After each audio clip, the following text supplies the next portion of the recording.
the best part of HR, because we have such wide career scope out there, is that you can always plan to jump into different streams in your course of career. I mean, say today I am in business partnering. I've been in business partnering for the last 5 years now. But in later years of my career, if I want to do some leadership stint in say a recruiting team, that's again something which is possible. Because at the end, we are all HRs. We don't call ourselves as recruiters. We don't call ourselves as business partners. We associate ourselves to the larger HR fraternity.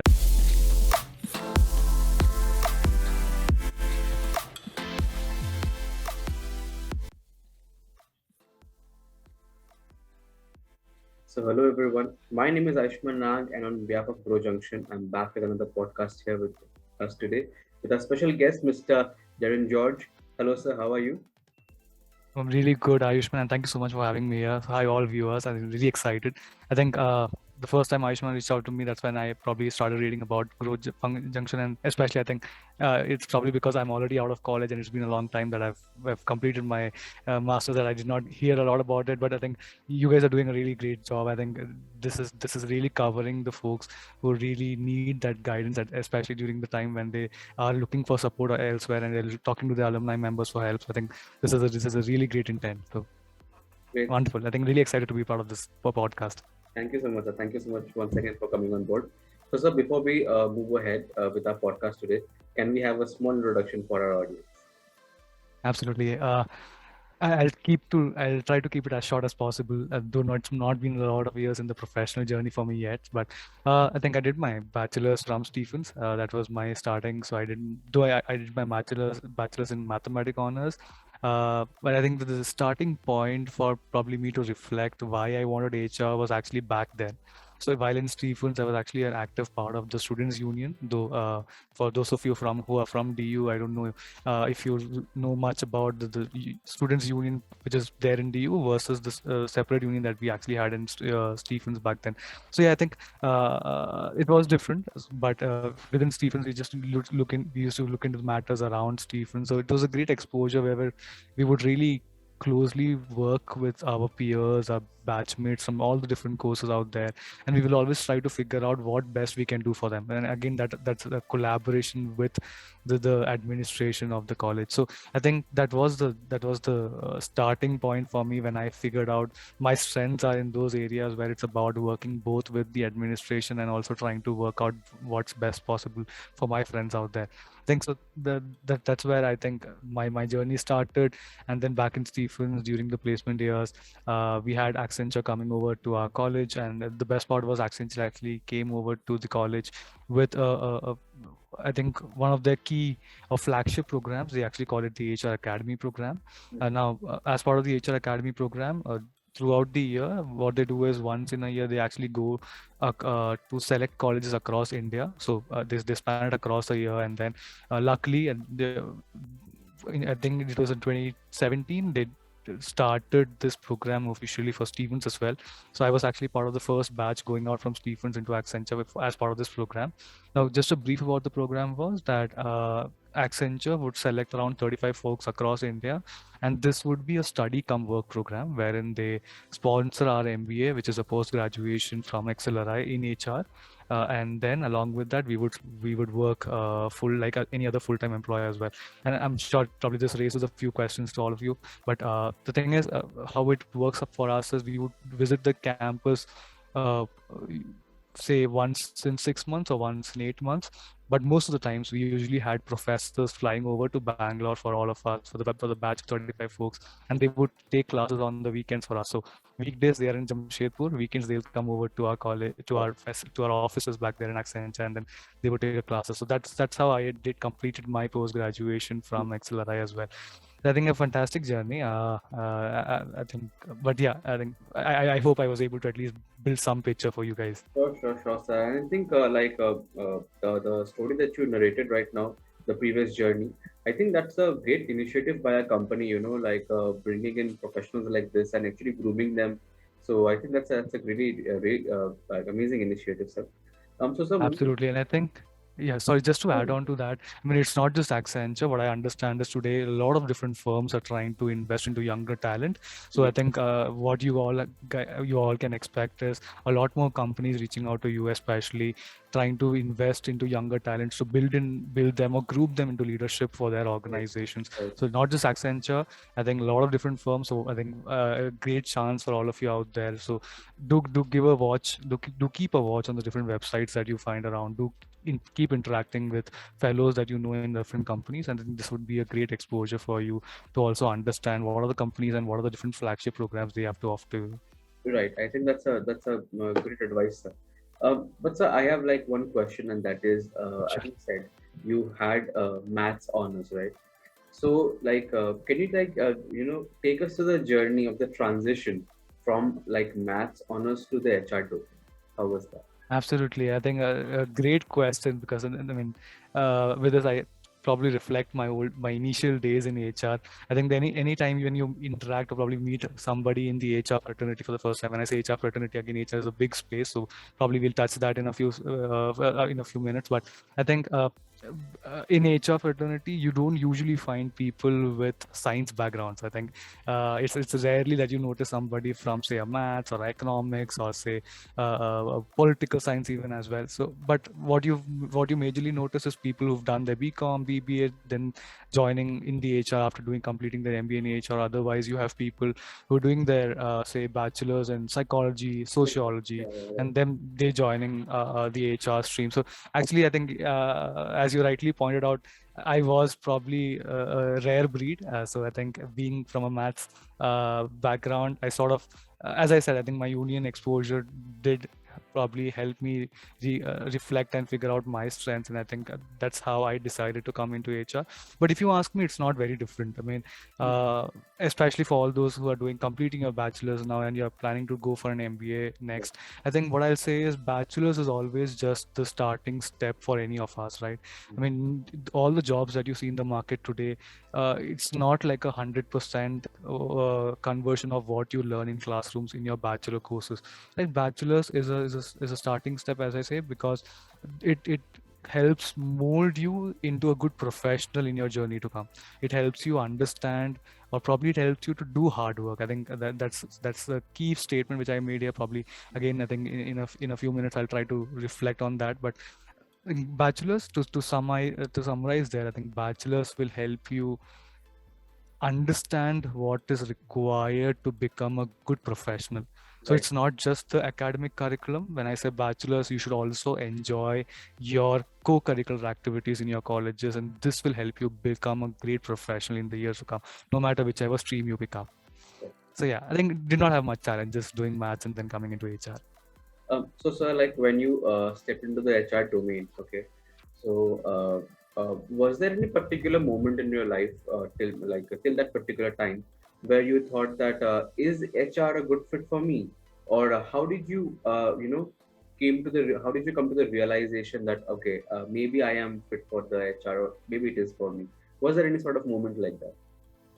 Absolutely, I think there've been multiple moments, especially I think probably just going a few years back as well. When I was in school, I was a big computer freak. I mean, so I would just be actually most of my school days I would end up being in the computer lab, working on systems, working on coding, working on building websites, and all of those for school. So I was always a big computer geek. And then I think even after my maths honors, I would constantly reflect: did I make the right choice? Should I have probably pursued something like an engineering and all of those? But trust me, I think every time I think of this bit, but the next moment when I'm back to work and when I'm doing such exciting things in the HR, I think I thoroughly enjoy it. I think HR has so much learnings to offer to anybody who's out there in the industry. I think absolutely. I mean, though I do think of it, but I totally enjoy being in HR.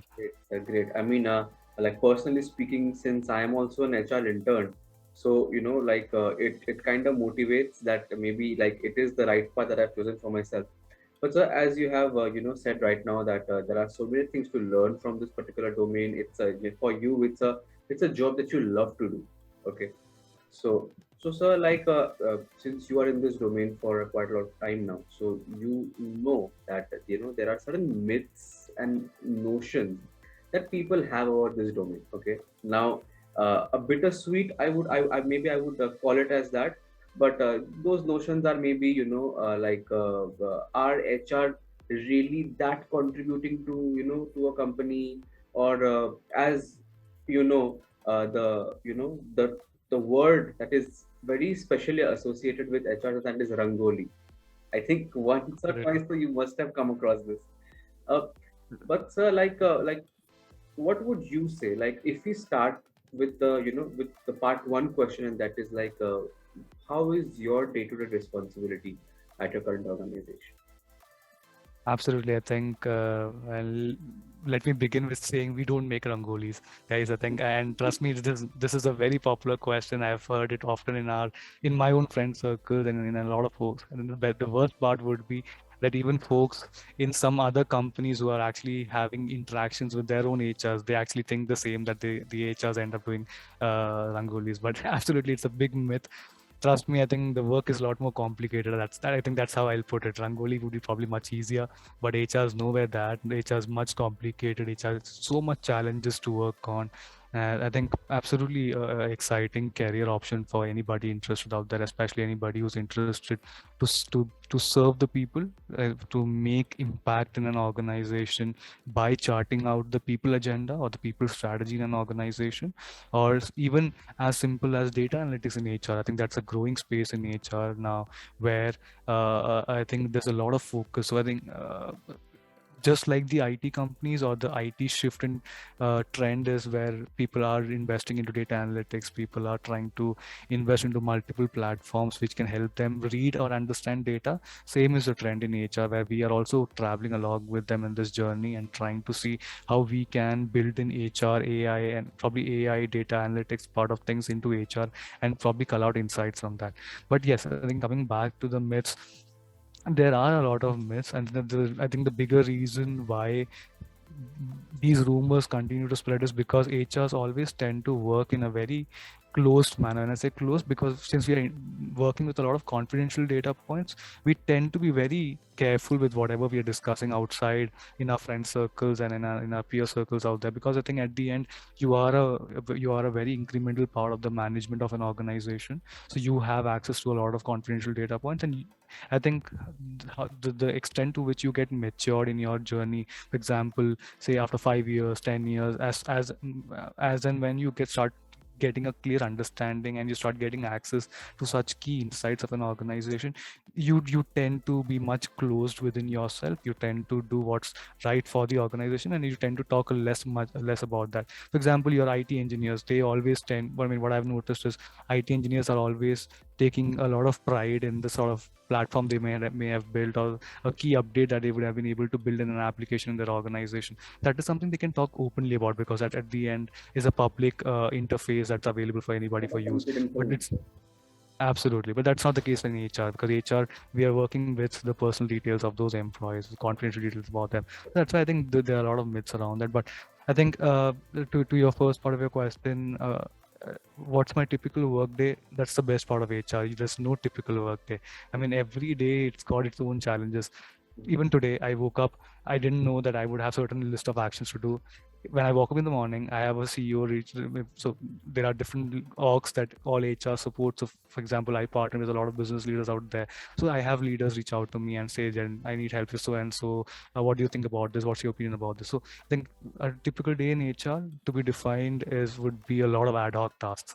So a lot of questions from leaders coming in, a lot of areas where they would need your guidance and advice. So that's why I think my typical day is something I always try to keep my calendars free so that I'm able to accommodate any ad hoc request that comes. And that also shows that as the HRs in your career, you would actually get to learn a lot of things, because your day is not fixed. You don't know how your day will end up. You learn multitasking, one, you learn time management, you get to learn how to interact with leaders, so communication skills, how to present data to leaders, again presentation skills. So I think there's a host of skills required, but again, it's absolutely okay, because especially for any fresher, when they're coming out of college, they just have a hang of presenting slides to their teachers, professors out there, right? But don't worry, I think it's part of your phase.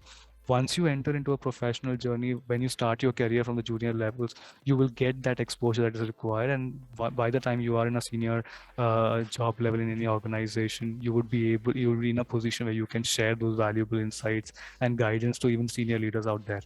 So yeah, I think I mean, how I end this particular question would be HR is absolutely an exciting space to be. Probably it's that ambiguity of what you don't know what's going to come up to you next that makes it more exciting. So absolutely. Absolutely. So I think thank you so much for actually letting me and all the other HR aspirants have that belief that how exciting and like what should I say, like dedication and hard work actually is involved in this, because somehow this is the thing that some people don't think that we HRs do usually.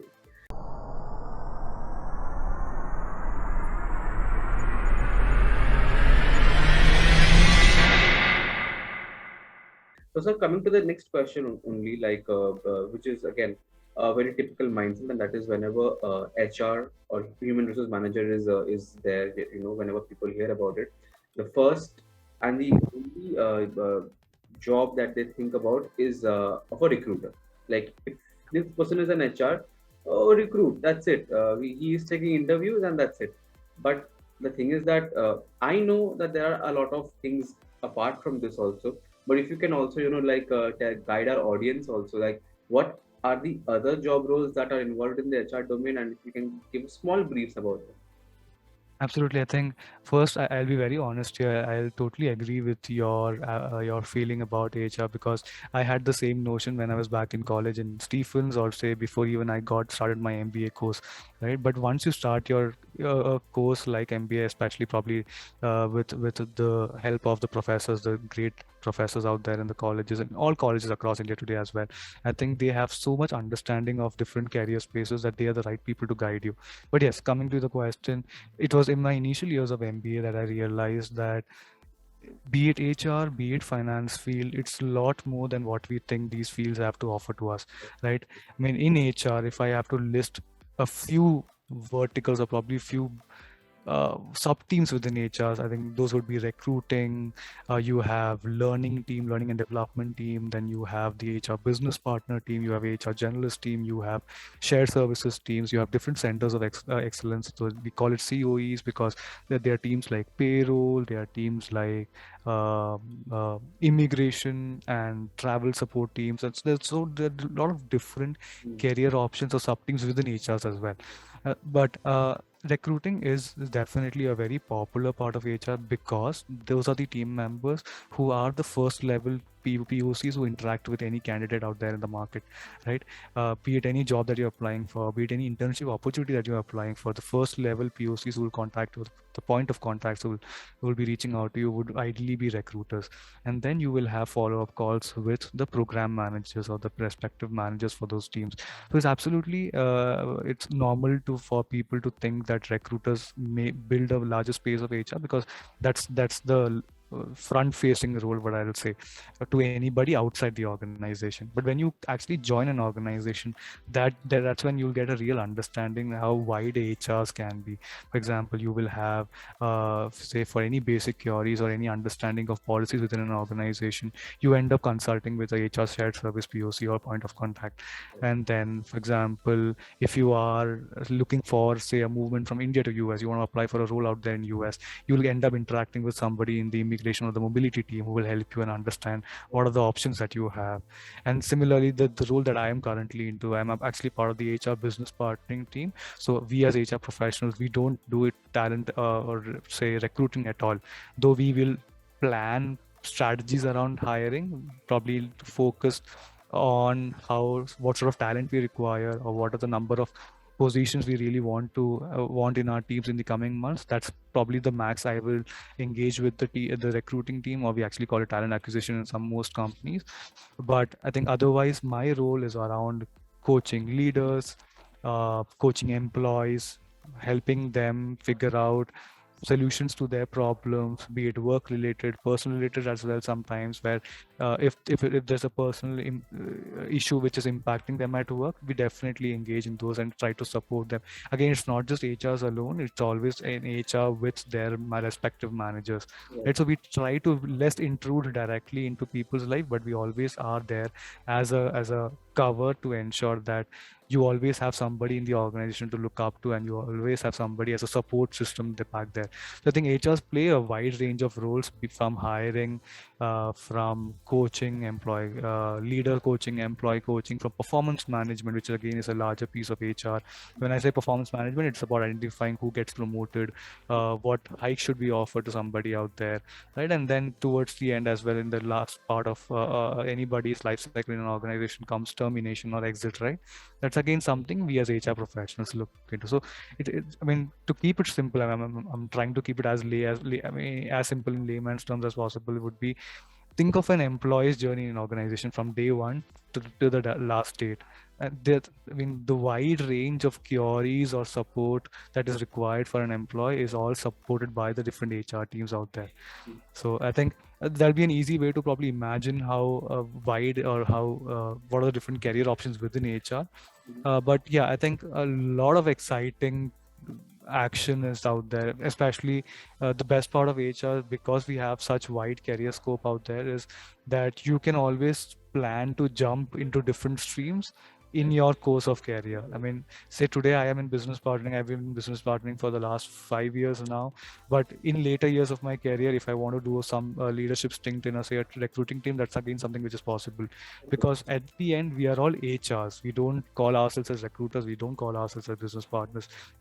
We associate ourselves to the larger HR fraternity. That's why you always have these options to try different roles. And trust me, it's only the exposure to these different roles that will help build you into a great HR professional one day. Absolutely. So you are saying that the transition between the different job roles of HR in the HR domains, it's a little fluid. Like it is, after you have the knowledge about the other designations as well, the transition is pretty fluid. So I think, sir, that's a Absolutely. piece of I would say an informative kind of an answer, because so many insights about the HR domain was not yet known to the audience, and I believe that this podcast is going to bridge that particular gap of the knowledge that we were talking about. So sir, like another thing that is HR business partner is that is what you are currently associated with, right? So, sir, like Correct. this is one particular job domain about which even I would like to know. So, if you can just tell us that what exactly is this job designation? Absolutely. I think to explain in its much simpler terms would be, just try to break the words there. So HR is that you're part of the HR family or the HR part of role, and plus the business partnering. Yeah. So this is a new trend in HR, where previously, when I say previously, it's many years back, HRs were limited to certain scope, where we were not, say, much business aligned. We would rather go up to, say, somebody like a CEO or a ops manager or a sales manager for their part of work. But today, I think in the past few years, HR has actually taken a direction where we are somebody sitting next to them when a decision is being made, Okay. right? So it's not just an operation ops manager, not just a sales manager who makes decision for his organization, but it's also the HRs that also step in there and to discuss about the human resources that's available for them, Yeah. and will they be able to actually execute the strategy they're building. Because no matter what strategy you build, be it financial strategy, be it a business strategy, operation strategy, at the end, this is only possible if you have the right talent in place to help you to support that particular execution, right? And that when it comes to talent, it's always the human resource professionals who are the best people to guide and probably help it organize it for a business group out there. So now, when I mention about working with business leaders, again, this is not just limited to building strategies. when you're looking into the day-to-day operations of a business, what are the different scenarios you can think of? You can think of, say, one of the team members not feeling well, so he wants to take some time off. How do we manage the work in the meanwhile? I mean, when he's gone, will the rest of the team members be able to look into that and support the operation? Because business has to run always, right? We can't always rely on one particular talent or a few set of talents there. So what are the different steps that or policies that we have in place to ensure things are protected and the business is running as usual? So likewise, think of a different scenario where, say, an employee is in the organization, but he is not performing well. He is probably he is working from office, but he's probably misusing the resources out there, right? In those scenarios, those employees are not a talent then, right? Because when you say talent, you really need somebody who's performing the job really well, who's giving or who's probably committed to the job. But if the Yeah, person is not committed, you may always want to understand what are the different options that we have, because at the end you don't want this employee to hamper the overall atmosphere in the organization correct, as well, correct. right? So think of it like your college classrooms. There's one guy who's probably flying paper planes in a classroom, and while the rest of the whereas we are trying to study, right? What does your teacher do? Your teacher will probably ask that person to go out of the classroom. Correct. That's a similar scenario that we do in an organization. If somebody is not performing to his expected role or level, we would look at terminating that person so that he understands there's a set of learnings that he needs to do, and then he can always try to pursue a career in a different organization which meets his aspirations, Correct. right? So again, what I'm trying to reach at is, as business partners, you have to make a lot of decisions throughout the day, be it related to strategy, be it related to employee query, or be it related to the organization policies, or be it related to even something like a performance discussion. So Mm. you do a host of different things in your day-to-day life here.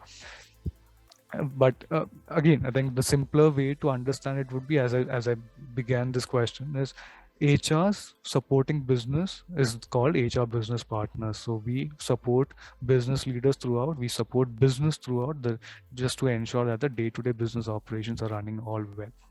Absolutely, sir. And that's a again, like getting proper information about this particular job role. I think this is something that was really helpful, and it actually sort of increased the gravity of the HR domain itself. Like, because as you have mentioned, the kind of transition that took place, in the importance of the HR domain compared to the past couple of years and the current stage right now. I think this just seals the deal that how important an HR is to a company as an asset. So thank you so much for that answer, sir.